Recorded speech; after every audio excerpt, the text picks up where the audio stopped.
Hi, welcome to Log Cipher. आज हम लोग बात करने वाले हैं how exactly programs are executed in van Neumann computer model.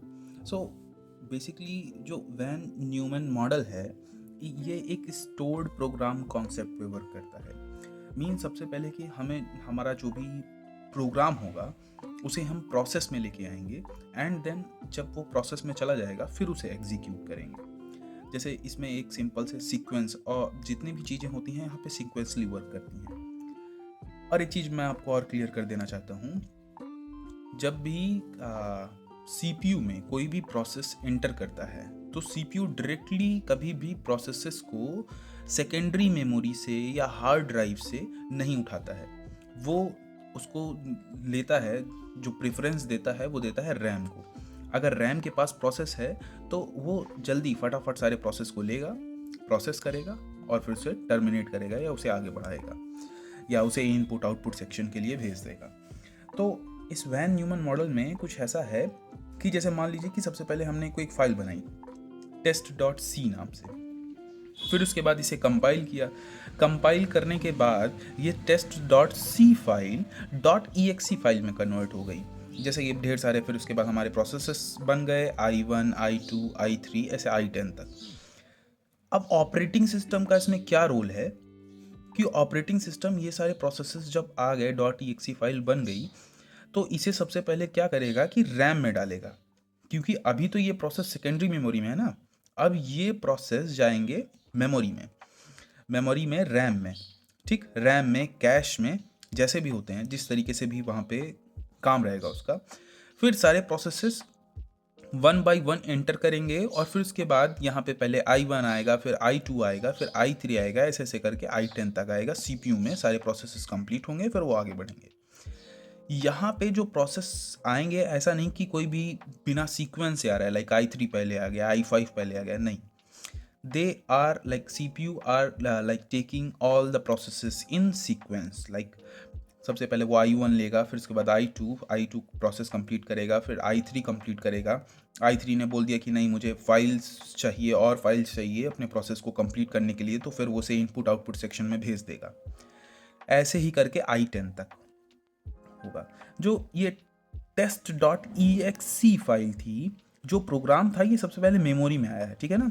Disc से मेमोरी में आया, जैसे डिस्क से डिस्क में हमारे पास test.c है, कंपाइल हुआ वो test.exe बना, test.exe से आया रैम में, रैम से गया सीपीयू में, सीपीयू प्रोसेस कंप्लीट किया, फिर वो आगे बढ़ाया। जैसे कि मैंने पहले ही बताया था, CPU can not execute program directly from disk, और जो भी इंस्ट्रक्शंस रहेंगे प्रोग्राम के वो सारे सीक्वेंशियली एग्जीक्यूट होंगे। Like I told you earlier that जो भी प्रोग्राम सीपीयू लेगा रैम से वो सीक्वेंसली लेगा, ऐसे नहीं कि कोई भी रैंडम सा प्रोग्राम उठा लिया और उसने कंप्लीट कर दिया, ठीक। तो मेनली यहाँ पे क्या रहता है कि जो भी यूज़र और प्रोग्राम जो भी रहेंगे हमारे, वो one by one like sequentially पहले जाएंगे।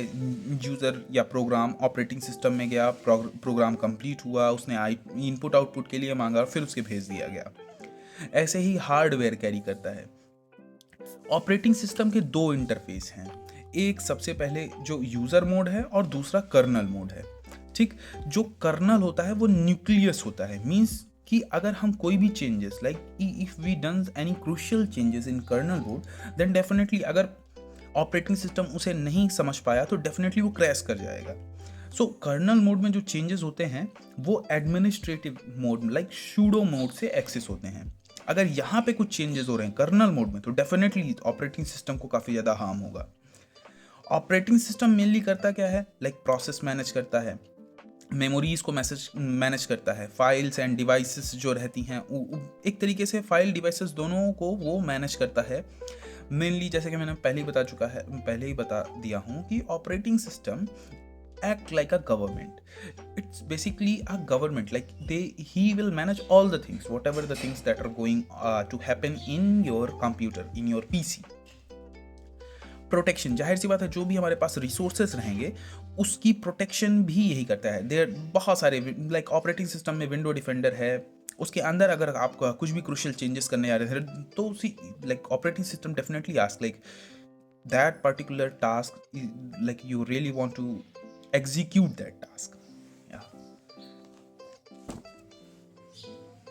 So अभी हम अगर यूज़र मोड और कर्नल मोड की बात करें, तो जो भी हमारी प्रोग्रामिंग, जो भी हमारे प्रोसेस होते रहते हैं ऑपरेटिंग सिस्टम में, जैसे कोई भी प्रोसेस आया ऑपरेटिंग सिस्टम में, तो सबसे पहले वो यूज़र मोड में जाएगा, एंड देन अगर उसको कोई भी इम्पॉर्टेंट चेंजेस करने हैं, उसको कुछ अथॉरिटीज़ लेनी है, तो definitely it goes to kernel mode. Kernel mode directly attach रहता है हार्डवेयर से, सीपीयू और मेमोरी, लाइक इनपुट आउटपुट्स जो भी लेना होता है। यहाँ पे कर्नल मोड में प्राइमरी मेमोरी और जितनी भी मेमोरीज रहती हैं वो यहाँ पे मौजूद रहती हैं। ऑपरेटिंग सिस्टम यूज़र मोड जो उसका इंटरफेस रहता है, इंटरफेस दो टाइप के रहते हैं ऑपरेटिंग सिस्टम के।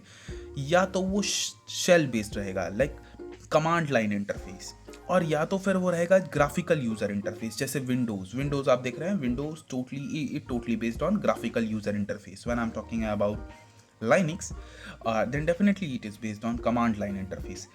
या इस समय अगर हम मॉडर्न डे की बात करें तो डेफिनेटली लिनक्स में काफ़ी सारी लिबर्टी दी गई है, like those person who didn't know about command line any more, so he और she can definitely use that operating system also.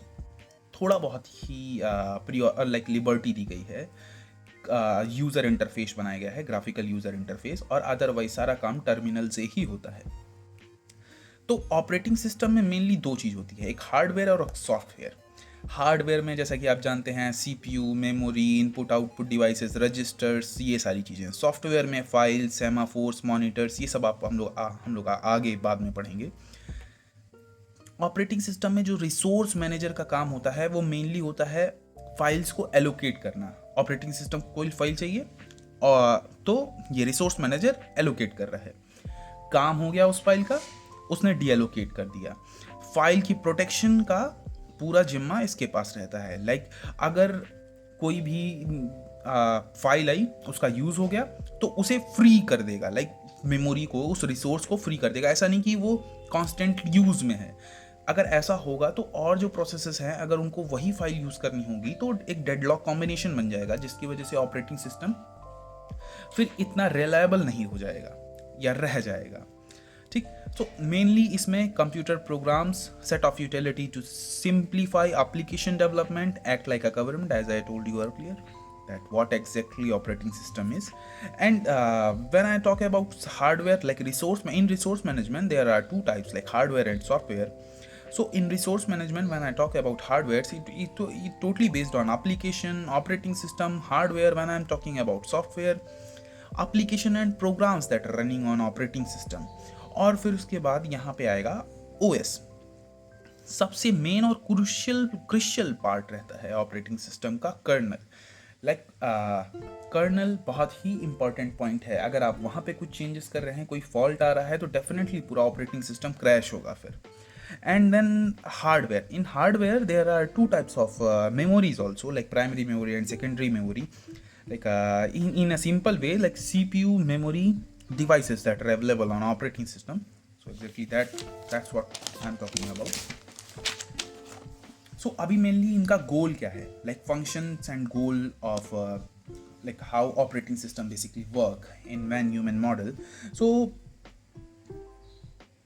ये सारी चीज़ें हैं जो अगर complete हों तो definitely something that is to be carried out to achieve that particular goal, whatever that operating system want to achieve in any PC.